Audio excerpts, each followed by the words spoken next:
In Billions of Years is a live literature experience in which words and photography interact to create something more than the sum of its parts. No one talks about how easy time travel becomes. Our daughter is 4 now. The reserves of fat on her thighs have been used up to stretch out her limbs. The baby that everyone thought was a boy is clearly a little girl now. It's a story about me as a disabled male being a caregiver to a small child. And it's really an experimentation in time. And I wanted to try to capture that in a visual experience. And that's why I kind of worked with somebody like Andy.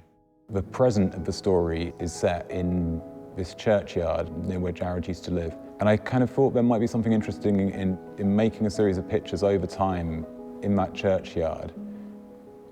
And that perhaps we could do something like a setup of 3 screens like we see here. And then kind of building that landscape back up in the space of the reading through the triptych.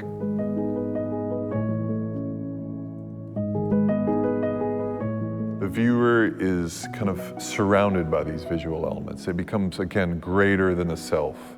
I wanted to see if we could have a conversation between these 2 forms and how we could kind of interact and create a kind of unique experience of story. Jarred's text is evocative. It's painting a lot of pictures already. And hopefully the pictures, they have this detail, they have a quality of light and a quality of a sort of lucidity, a quality of gaze. Just letting this space very gently, quietly have a presence. And I want to really capture those beautiful, tiny moments you have with a child. They really make you stop time and pay attention. And I think for the project, that's what I want to give the viewer, is that just moment to pause, quit the noise, and just look at these beautiful, tiny moments that we have in our life.